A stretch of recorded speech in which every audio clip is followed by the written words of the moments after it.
వీటి పేర్లు మీకు తెలుసా? ఇవి భూమి మీద గుట్టలు గుట్టలుగా ఏదో ఒక కార్నర్లో పడుకొని ఉంటాయి. సూర్యరశ్మి తగలగానే నెమ్మదిగా కదులుతూ కదులుతూ అలా వెళ్ళిపోతుంటాయి.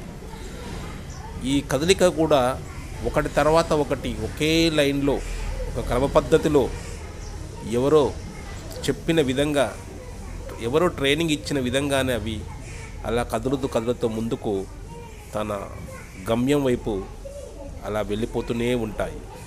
చూడండి ఎలా అవి వెళ్ళిపోతున్నాయో.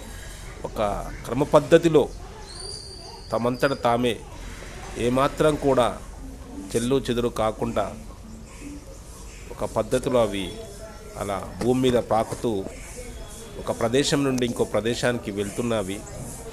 వాటి ఒక డిసిప్లిన్ చూస్తే మనకు ఏ విధంగా మనం జీవిస్తున్నామో, ఏ డిసిప్లిన్లో మనం నడుస్తున్నామో మనకు అర్థమవుతుంది. మనం ఎక్కడికైనా వెళ్ళినప్పుడు మనం అందరం ఒకే పద్ధతిలో పోకుండా ఎవరికి నచ్చిన